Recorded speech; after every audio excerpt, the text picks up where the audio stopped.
Live. I'm just checking my details. Um, Hi everybody. So this is just a little quick video post. It's kind of part of my agenda of getting a little bit better at doing this every bit by bit. Today I'm testing a new camera.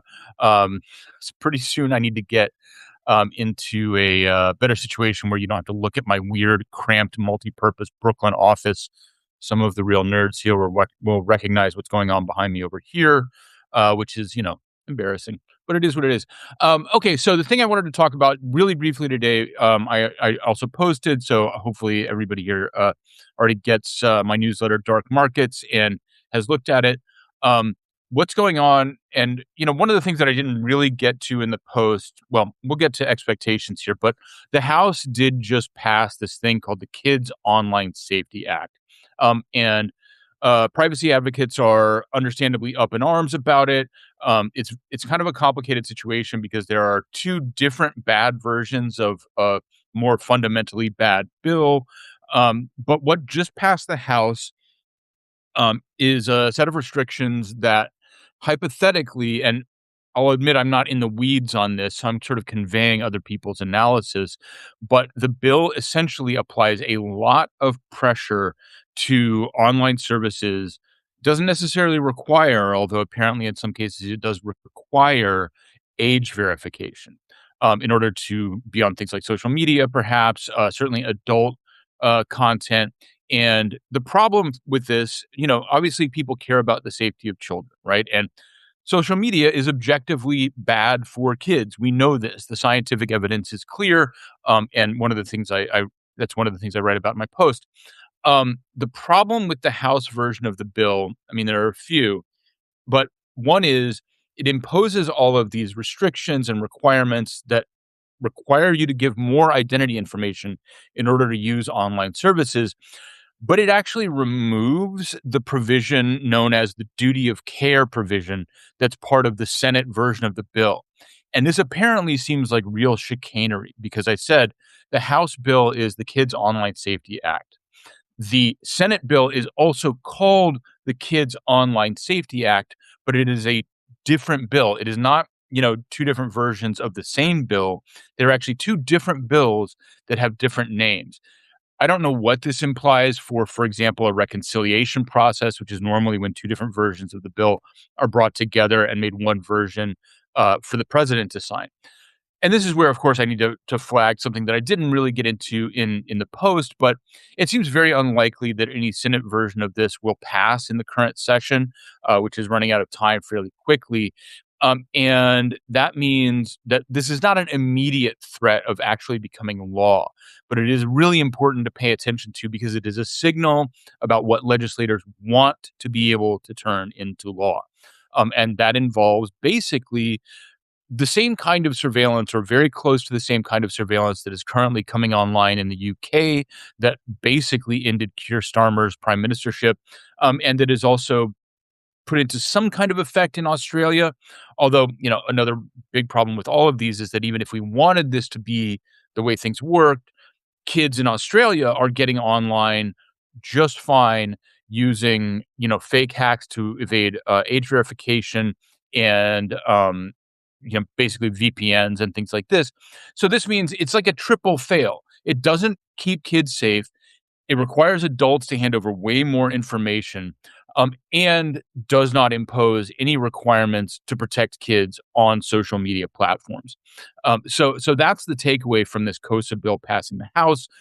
It seems very clearly, and I haven't looked into the campaign finance situation of the people who sponsored the bill, but it seems very clearly intended to make sure that the duty of care in the Senate version of the bill, which is bad also, by the way, the Senate bill is also bad, and the problems with it, are carried over into the House bill and made worse. So the House bill is a worse version of an already bad bill, designed to crush the one maybe good thing in the Senate bill. Now, here's where I do have to push back against some organizations who I normally align with quite strongly, particularly the Electronic Frontier Foundation and even the ACLU. Both of them are pushing back on even restrictions on the information that kids can access online under the premise that the harms of social media on children are not proven. I can't get behind that position.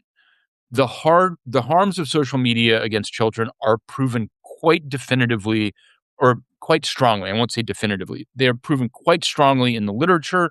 And I mean, frankly, we've just seen it around us. We have seen the harms, and I think that as rational people, we need to just accept that those are real. And so I do dispute the EFF's attempts to defend total open access for kids on the basis of information freedom. Now, I will accept their premise that this use of kids basically as a human battering ram to get rid of these protections is misleading.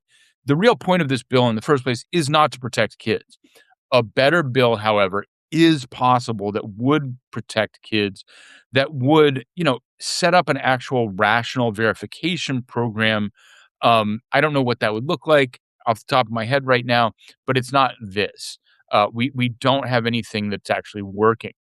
Um, and so this is just a heads up. I mean, it is, again, not something that is an imminent threat, but it is something that we need to be paying attention to because this is part of a long term. And I guess this is the note that I will end on. This is a long term agenda by not just the US government, but all governments. It's where the libertarian impulse, I think, gets it most right, that there is a default among governments to be overcautious and to not look at the second order implications of what they think is a thing to protect people. I mean, again, I don't think that's the actual honest intention here. I think there is a lot of impulse to collect data under the mask of protection. But even if protection and safety really were the goals here, this is not going to do it because what you're doing is just creating more data that will then be hacked by the same hackers that are coming after us. We also have, of course, the precedent going back to, 2001 and the Patriot Act going back, which succeeded and had terrible implications, and that we saw in NSA spying just a few years after that. It's real strong evidence that we cannot trust the government to collect and custody the data that they are asking us, or for that matter, corporations, right? For those of you, we'll have to go into this in more depth some other time. But the US has this thing called the third party doctrine, which allows the government to access data that you have willingly handed over to corporations. That means, I mean, I don't know if there's any added protections in this, but in theory, my understanding at this point means that the government is imposing requirements for you to verify your age to these platforms. It can then go and get all of that information from the platforms without, doing search and seizure, without doing a warrant. That stuff is available to them. I'm not positive that there aren't more protections in this current law, but that is the default status of this information that you're handing over in order to prove your age. The government can go get it without a warrant. Um, so it's all very, it's all very bad, is what I will say. The only good part is that this isn't actually likely to pass. So I think I will end my comments there. This is the continuation of the Clipper chip, of the Patriot Act, of the default impulse of governments to surveil and gather as much information as possible, even when it does not actually make anybody safer, even when it actually makes people more vulnerable, because that is what makes a government look to the uninformed like they are doing something to increase your safety. And of course, this is the Congress that is not doing anything about Jeffrey Epstein. This is the Congress that is not doing anything about real known threats from, like people who are the president, for example, to the safety of children. So that's the context in which we need to view all of this. All right, so that is my test stream for today. Again, maybe next time I'll have a background. Thanks to everybody for tuning in. This is great. If you're not already subscribed to Dark Markets, please do so. And you will also see that I have a big announcement today about my sort of daytime affiliations going forward. I'm now going to be joining Zero Knowledge Group, and I'll be talking more about the implications for this stream and this channel. But what it means most of all is that you will be getting more of me very soon. Thanks, everybody, and take care.